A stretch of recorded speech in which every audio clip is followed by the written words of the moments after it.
Most of the students lost their selection on NEET exam day, not in preparation, because they don't know what to do and what not to do on that day. On top of that, they also don't know how to deal with those crucial 3 hours and 20 minutes.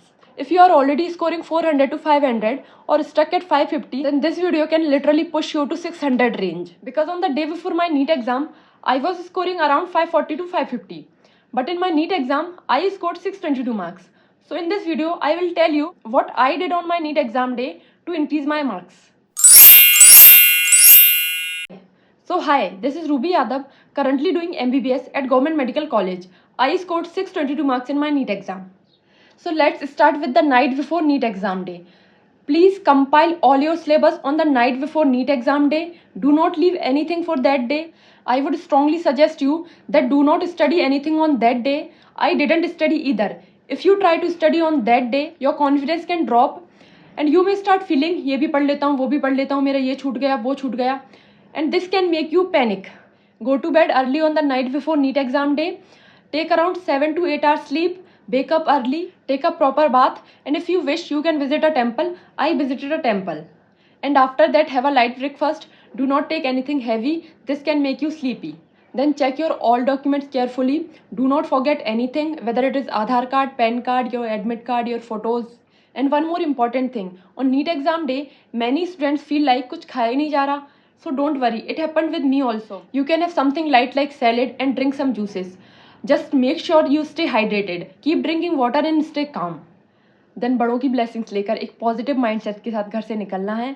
कोई भी negativity अपने साथ लेके नहीं जाना है. Make sure you leave early because there can be traffic on the way. Please don't get late reaching the exam center. Try to reach the exam center 1.5 hours before exam and complete your entry 1 hour before exam because there are many formalities inside the exam center which may take time. All these small things matter because they can make you panic and affect your performance. Panic में आप OMR गलत भर सकते हो, question को misread कर सकते हो, आपकी मिस्टेक्स इंक्रीज हो जाएंगी, आपकी जो सिलेक्शन के चांसेस हैं वो डिक्रीज हो जाएंगे. So be on time and stay calm. And also try to ignore surrounding on that day. Don't let anything distract you. Avoid talking to anybody on that day except your parents. Stay in your own zone and protect your mindset. And after entering exam hall, just keep yourself calm as much as possible. Do not panic there. Just close your eyes and think कि आपने जो कुछ दिन पहले पढ़ा है वही सब तो आएगा एग्जाम में, कुछ अलग से हटके तो आएगा नहीं. वही NCERT की lines, similar questions, mock test के सिमिलर क्वेश्चंस, PYQs, सब कुछ सेम आएगा. तो आपको पैनिक या ओवर थिंकिंग नहीं करना है. While attempting question paper, please do not start blindly with your favorite subject because कभी कभी जो अपना फेवरेट सब्जेक्ट होता है वो टफ आ जाता है और जो बाकी के सब्जेक्ट होते हैं वो इजी आ जाते हैं. तो आपको पहले उसी सब्जेक्ट में अपना टाइम वेस्ट नहीं करना है. आपको क्वेश्चन पेपर हमेशा 3 राउंड्स में कंप्लीट करना है. सबसे पहले आपको इजी क्वेश्चंस कंप्लीट करने हैं, फिर मीडियम, उसके बाद टफ क्वेश्चंस करने हैं. आपको एक सब्जेक्ट में ब्लाइंडली नहीं घुसना है. आपका टाइम वेस्ट होगा और आपको पता भी नहीं चलेगा आपका टाइम कब निकल जाएगा.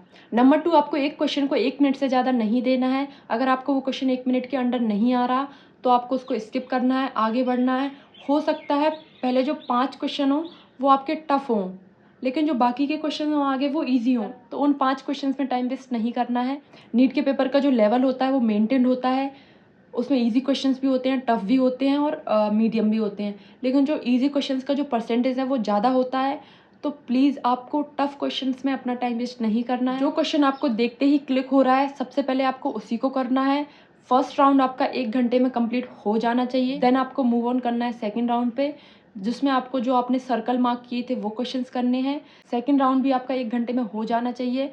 देन उसके बाद आपके पास बचते हैं 1 आवर एंड 20 मिनट्स. तो सेकेंड राउंड कंप्लीट होने के बाद आपको OMR भरनी है. OMR लास्ट के लिए नहीं छोड़ना है. OMR भरने के बाद जो कॉन्फिडेंस बिल्डअप होता है उसको कोई बीट नहीं कर सकता. उसके बाद जो आपके टफ क्वेश्चंस भी हैं ना वो भी आपको क्लिक होंगे, आएंगे आपको. नंबर 3 एंड मोस्ट इम्पॉर्टेंट, अगर आपको पेपर का लेवल टफ फील हो तो आपको पैनिक नहीं करना है, क्योंकि अगर पेपर टफ है तो वो सबके लिए है, सिर्फ आपके लिए नहीं है. अगर पेपर का लेवल टफ है तो कट ऑफ ऑब्वियसली कम जाएगा. नंबर 4, पेपर में तुक्के नहीं लगाने हैं. जिस क्वेश्चन के लिए आप 100% श्योर हो सिर्फ उसी को अटेम्प्ट करना है. तुक्के लगाने से कुछ नहीं होगा. इससे सिर्फ आपके जो इनकरेक्ट क्वेश्चन होंगे उनका नंबर इंक्रीज हो जाएगा and this can cost your selection. And one more thing, जब हम कोई टफ क्वेश्चन देखते हैं तो हम पैनिक कर जाते हैं और हम सोचने लगते हैं कि यार मुझे तो कुछ नहीं आता. Listen to me carefully. हमें पूरा पेपर आना ज़रूरी नहीं है, हमें सिर्फ सिलेक्शन चाहिए, हमें पूरे फुल मार्क्स तो लाने भी नहीं है। तो कोई टफ क्वेश्चन आ जाए तो उससे पैनिक नहीं करना है, इससे आपकी परफॉर्मेंस डिक्रीज़ हो जाएगी और आपके सिलेक्शन के चांसेस डिक्रीज़ हो जाएंगे। So prepare smart for the NEET exam day because sometimes selection depends on just that one day. If you find this helpful, please share this video to someone who may need this.